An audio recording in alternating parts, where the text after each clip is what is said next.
बच्चों नमः संस्कृत हम सभी लोग 10वां पाठ जीवनामृतम पढ़ रहे थे।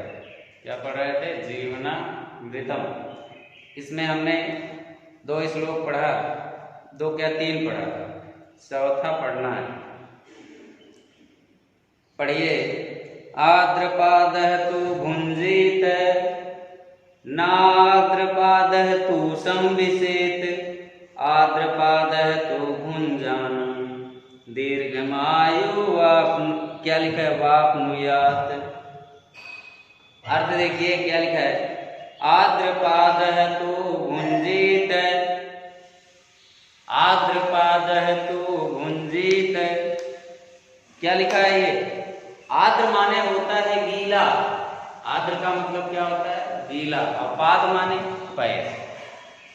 पाद माने पैर।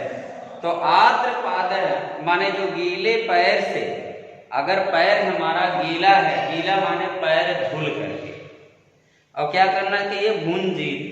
भुंजीत माने भोग करना चाहिए, माने भोजन करना चाहिए। अब देखिए भोजन करने का नियम बता रहे हैं आपको। आप जीवन के अमृत पढ़ रहे हैं, तो जीवन के अमृत में यह भी है कि आदमी का भुंजीत माने भोजन करना चाहिए। कैसे? जूता मोजा पहन के कुर्सी पे बैठ के नहीं। यहाँ लिखा आद्रपादः तु भुंजीत, कि मतलब भोजन हमें जब करना चाहिए तो आद्रपादः माने हमारा जो पैर है वो गीला होना चाहिए। गीला माने पैर धुल करके। कहने का भाव ये बना कि हमें पैर धुल करके भोजन करना चाहिए। हाथ पैर धुल कर भोजन करना चाहिए। और ना आद्रपादः तु संविशेत। अब देखिए लिखा है कि ना आद्रपादः तु संविशेत। संविशेत माने क्या होता है? संविशेत माने जैसे सोना। तो कह रहे हैं कि हमें हाथ पैर धुल करके भोजन करना चाहिए, लेकिन संविशेत माने सोना कैसे चाहिए? ना आद्रपादः माने जब हम सोने जाएं तो हमारा पैर गीला नहीं होना चाहिए। इनायत मतलब हाथ पैर धुल के बस तुरंत बिस्तर पे चले जाओ, बिस्तर भी गीला हो जाए। कहने का ये भाव है कि हमारा जब हम भोजन करें तो हाथ पैर धुल करके भोजन करें। उस समय पैर हमारा गीला भी रहेगा, तुरंत धुले तुरंत भोजन करें, ये फायदेमंद है। लेकिन अगर हम सोने जाएं तो लिखा ना आद्रपादः, तो पैर हमारा गीला नहीं होना चाहिए। कैसा होना चाहिए? सूखा होना चाहिए। अब आद्रपादः तु भुंजानो। और कह रहे हैं जो लोग पैर धुल करके और भोजन करते हैं, भुंजाना माने भोजन करते हैं, दीर्घम आयु अवाप्नुयात्, वे लोग क्या करते हैं? दीर्घ आयु प्राप्त करते हैं। कैसी आयु प्राप्त करते हैं? दीर्घ आयु, लंबी आयु। वे लोग कैसी आयु प्राप्त करते हैं? ज्यादा दिन तक जीते हैं। तो भाई देखिए हर चीज का कोई न कोई वैज्ञानिक कारण होगा, रहस्य होगा। तो अगर आपकी किताब में आपके जीवन के लिए एक अमृत है, ये अगर ऐसा लिखा जा रहा है, निश्चित रूप से इसमें कुछ ना कुछ, और मैं इस चीज को मानता हूँ कि ऐसा होना चाहिए कि हमें जूता मोजा पहन के कुर्सी पे बैठ के नहीं खाना चाहिए। हमें हाथ पैर धुल करके जमीन पे बैठ के भोजन करना चाहिए। और देखिए आपत्त काले तु संप्राप्ते यत मित्रम मित्रमेव तत् वृद्धि काले तु संप्राप्ते दुर्जनो वपि सुहृदय भवेत्। लिखा आपत्ति काले। आपत्ति काले जब हमारे ऊपर विपत्ति आए, कोई संकट आए, कोई दुख की घड़ी आए, ये आपत्ति काल है। तो कह रहे हैं आपत्ति काल में, आपत्ति के समय में तो संप्राप्ते माने कह रहे हैं जो संप्राप्त हो, जो मुझे मिले, जो हमारा सहयोग करे। यद मित्रम मित्रम एव, कह रहे हैं कि वही मित्र, मित्रम एव माने सच्चा मित्र कहा जाता है। कौन मित्र सच्चा मित्र कहा जाता है? लिखा आपत्ति काले तु संप्राप्ते, कि जो हमें हमारी विपत्ति के समय में, जो विपत्ति के समय में हमारी मदद करे, तो कह रहे हैं यह मित्र है, माने वही मित्र, मित्रम एव तत्, वही मित्र हमारा सच्चा मित्र होता है। और वृद्धि काले तू संप्राप्ते, और कह रहे हैं कि जो वृद्धि काल है, वृद्धि काल माने कि जब हमारे पास खूब, अब जैसे मान लीजिए कि आज हम गरीब हैं, हमारे पास पैसे नहीं हैं, तो आज हमारी जो मदद करेगा वास्तव में सच्चा मित्र उसी को कहते हैं। लेकिन क्या है कि अब आज हमको किसी की जरूरत है, आज हमारे जेब में 5 पैसे नहीं हैं, आज हमको पढ़ने के लिए फीस की जरूरत है, तो ऐसी की स्थिति में अगर मेरी कोई मदद करता है तो मैं कह सकता हूं कि ये हमारा सच्चा मित्र है। लेकिन वृद्धि काले, और कह रहे हैं कि मान लीजिए हमारे जेब में रुपया बहुत सारे भरे हुए हैं, या हमारा चारों तरफ से बहुत ही अच्छा है, गांव के हम सबसे बड़े हैं, वृद्धि काल है। और वृद्धि काले तू संप्राप्त, मतलब कहते हैं जब हम वृद्धि काल में संप्राप्त होते हैं, वृद्धि काल में जब हमारा विकास होता है, जब हमारा चौतरफा विकास होता है, हमारे पास किसी भी चीज की कमी नहीं रहती है, तो लिखा कि दुर्जनों अब सुहृदय भवति, तो कह रहे हैं कि जो दुर्जन होते हैं, दुष्ट होते हैं, वो भी हमारे मित्र बन जाते हैं वृद्धि काल में।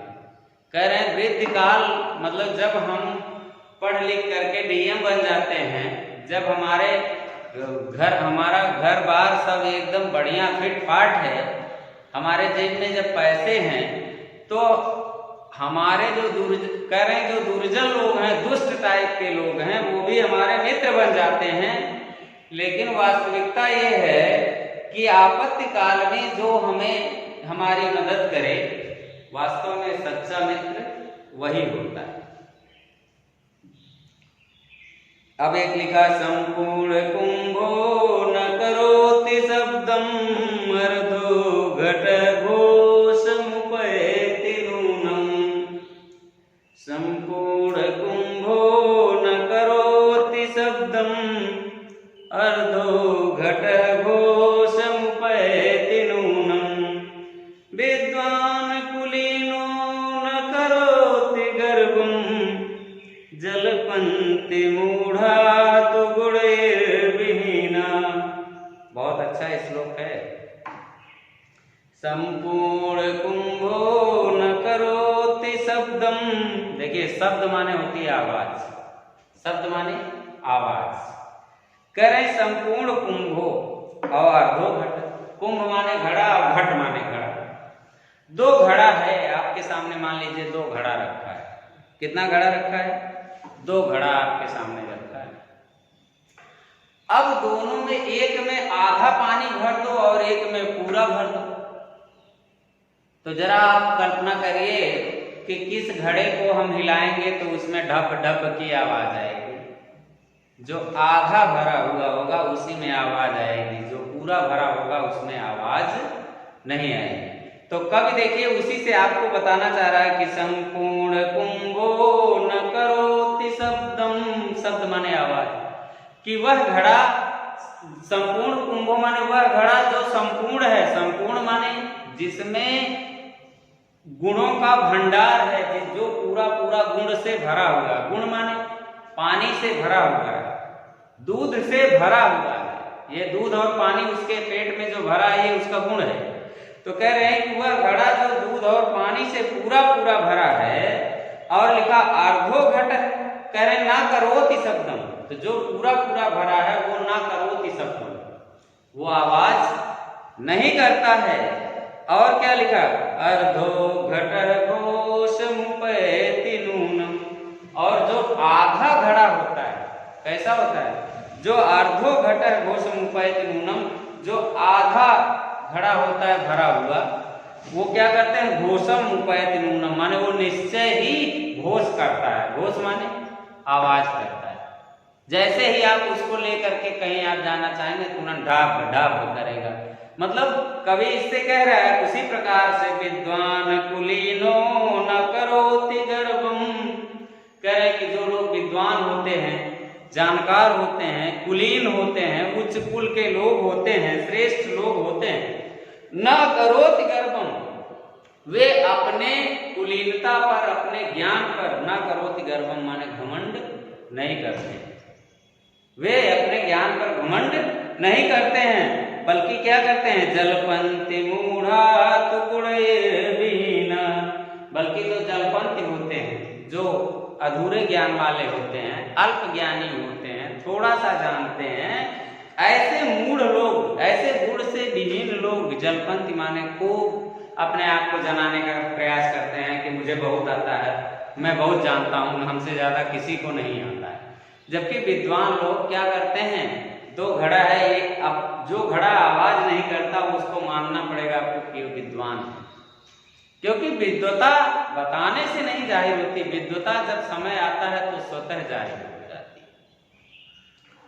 तो यही लिखा, संपूर्ण कुंभो न करोति शब्दम अर्धो घट घोषमुपैति नूनम, विद्वान कुलीनो न करोति गर्भम जलपंथी मूढ़ास्तु गुणैर्विहीना। बस अब ये 2 श्लोक और हैं, इसको अगले दिन पढ़ाएंगे, ये 3 श्लोक आप पढ़िए। अब इसके बाद देखिए 10 हो गया।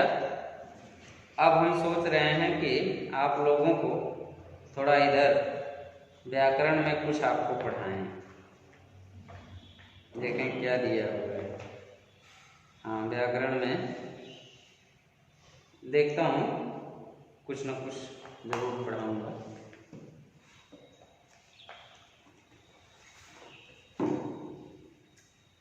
नमः संस्कृताय।